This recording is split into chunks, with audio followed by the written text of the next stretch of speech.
Gimana tepuk teriak itu ya? Tepuk teriak itu kalau tepuk teriak itu tepuk teriak is gimana pilih bal oke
dari bukti transaksi kita tetap ke jurnal umum. Nah, dari jurnal umum kita besar rata saldo. Nah, rata saldo itu adalah kumpulan saldo dari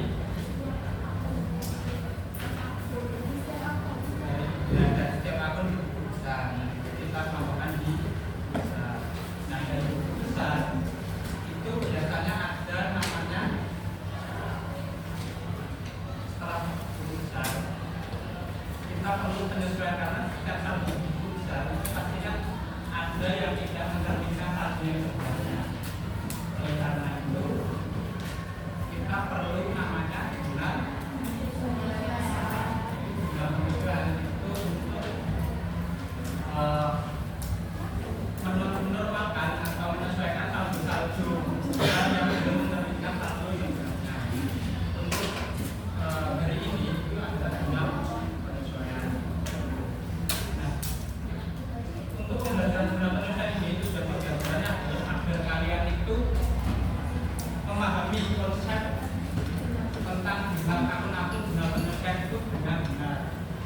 kemudian kalian bisa mencatat jumlah penyesuaian itu dengan baik dan tepat. Dan pembelajaran hari ini tentang menentukan itu agar kalian bisa mengerti konsep-konsep akun yang perlu dibutuhkan dalam jumlah penyesuaian itu apa aja sih, kemudian agar kalian bisa mencatat jumlah penyesuaian dengan baik dan benar. Untuk pembelajaran hari ini nanti kita memakai pembelajaran praktik learning dan diskusi kelompok ya. Jadi diskusi kelompoknya depan belakang aja ya. 4-3 gitu ya. Oke.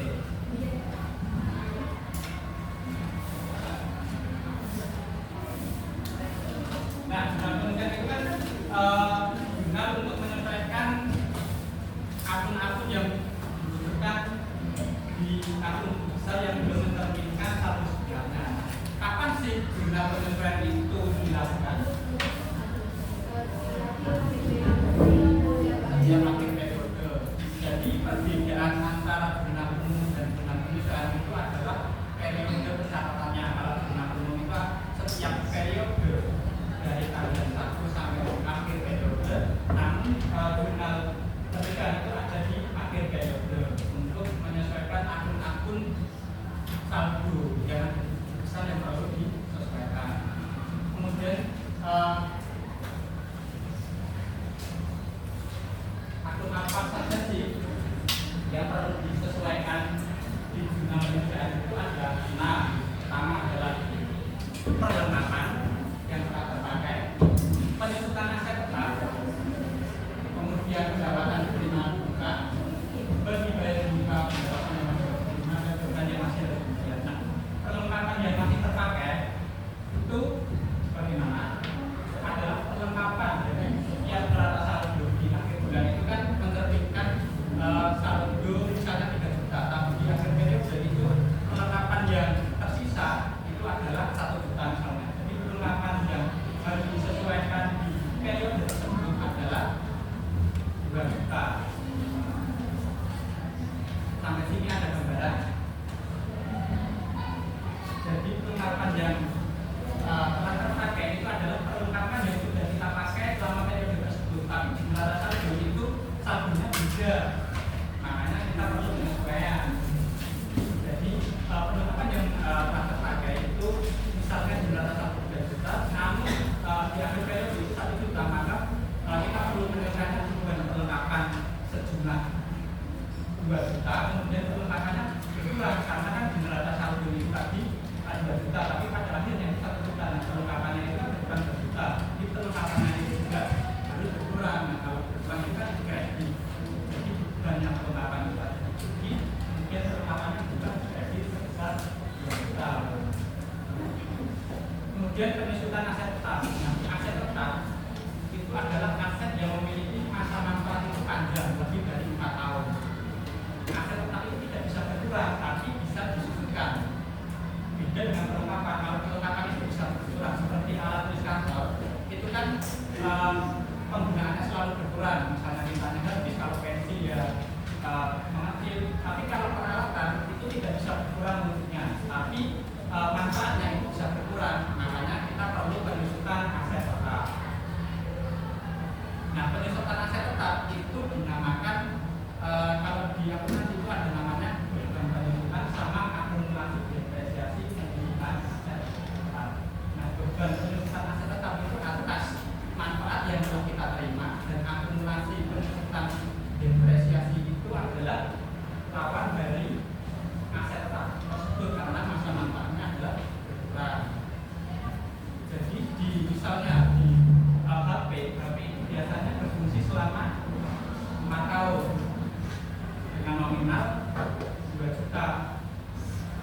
Nah, tapi kan bentuk fisik HP itu kan tidak bisa berkurang, tapi masalah penggunaannya, HP-nya bisa berkurang, lebih mudah berapa itu kan itu adalah perlu kita susunkan. Jadi setiap kalau 4 tahun itu berarti kita susunkan itu setiap tahun.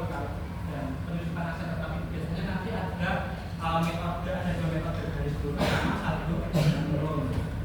Nah, akunnya bagaimana? Nah, kalau untuk penggunaan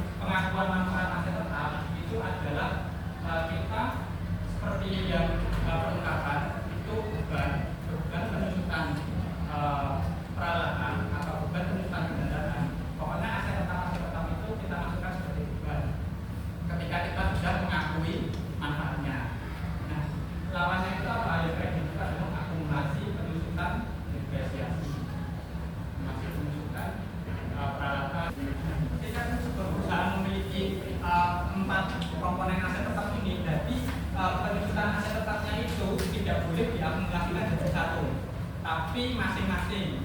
Jadi aset gedung sendiri disebutkan, aset tanah sendiri disebutkan, begitu pula kendaraan sama mesin. Kalau ada peralatan yang lain, itu juga perlu disebutkan. Pendapatan diterima di muka. Pendapatan diterima di muka itu bagaimana? Jadi ketika kita memberikan jasa atau memberikan menjual sesuatu, kita sudah menerima pendapatan, menerima uangnya, tapi kita belum menyelesaikan jasanya. Jadi kita sudah menerima pendapatan atau menerima uangnya, tapi kita belum memberikan jasa atau penjualan ke pelanggan. Nah, itu masuk ke kategori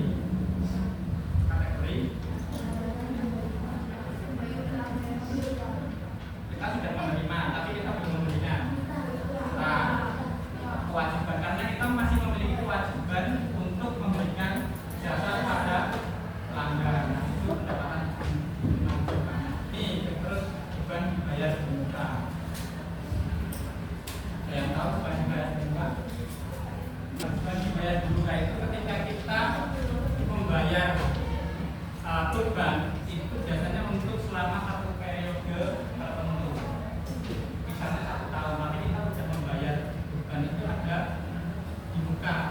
Jadi misalnya ini bulan November, kita membayar asuransi itu untuk 1 tahun selama 12 bulan sebesar 12 juta. Nah, di akhir periode Desember nanti kita kan perlu menyesuaikan akun dari beban dibayar di muka tersebut. Jadi November Desember itu kan 2 bulan. Pengakuan bebannya berarti kan selama 2 bulan tersebut kan. Berarti kan yang kita rasakan manfaatnya sebesar 2 bulan tersebut, 2 juta itu. Berarti pas awal kita menjurnal di 1 November ini, itu kan pada awalnya adalah asuransi dibayar di muka, lawannya kan karena di akhir periode itu kita harus mengakui manfaat atau mengakui bebannya. Berarti kan beban asuransi lawannya asuransi dibayar di muka besar 2 juta sesuai manfaatnya. Begitu pula kalau kasusnya itu di tengah tahun, misalnya di Juni atau di Juli, 1 Juli sampai Desember itu kan 6 bulan. Berarti kan masa manfaat yang kita rasakan itu sebanyak 6 kali. Nah, 6 kali itu berarti kan 6 juta. Berarti pas kita sesuaikan itu kan beban asuransi 6 juta lawannya asuransi dibayar di muka 6 juta. Karena kan asuransi dibayar di mukanya kurang, karena sudah kita rasakan manfaatnya sebagai beban tadi.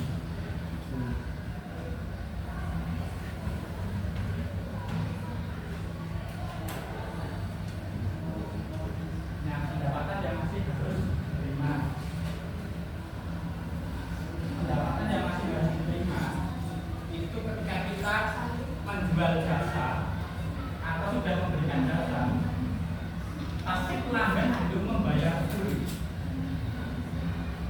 Itu masuk kategori PK.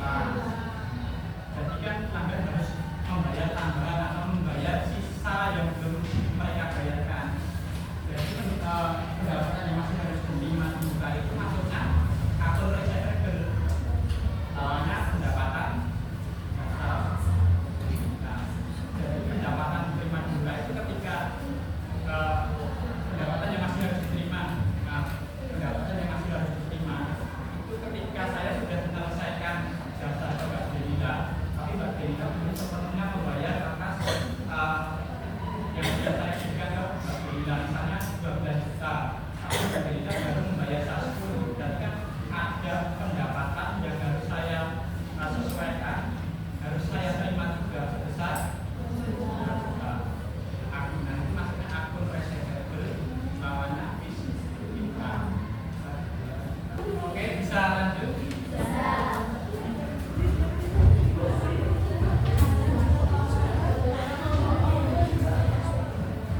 Selanjutnya adalah beban yang masih harus dibayar. Beban yang masih harus dibayar adalah beban yang real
Sudah tak kirim? Ya, untuk Badila. Itu kelompok depan belakang selama 10 menit.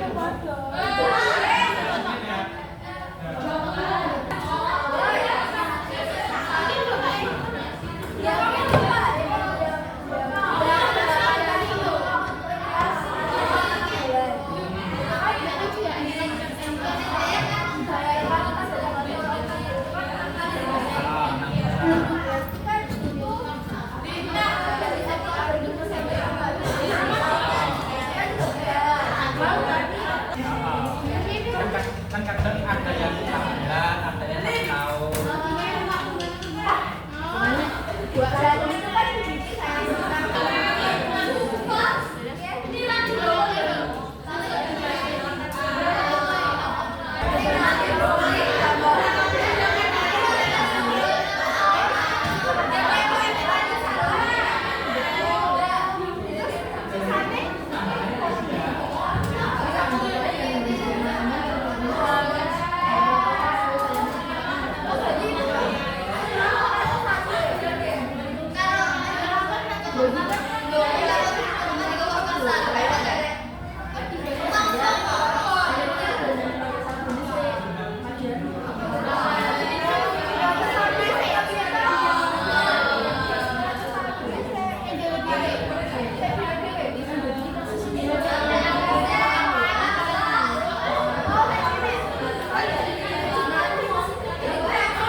jurnal penyesuaian itu kayak gini.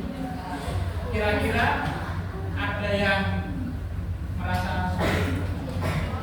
Sulitnya yang bagaimana? Saya semua ya. Yang paling sulit, yang paling sulit. Hah?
Dengan jurnal penyelesaian itu tadi itu dimaksudkan agar serata saldo mencerminkan rata yang sebenarnya. Materi selanjutnya itu adalah boksit. Boksit itu adalah neraca laju. Jadi secara ringkas itu boksit itu adalah kumpulan dari ringkasan dari laporan keuangan. Jadi dari neraca saldo sampai laporan neraca. Sebelum boksit, nanti saya kirim jurnal penyelesaian lagi, nanti dikerjakan ya.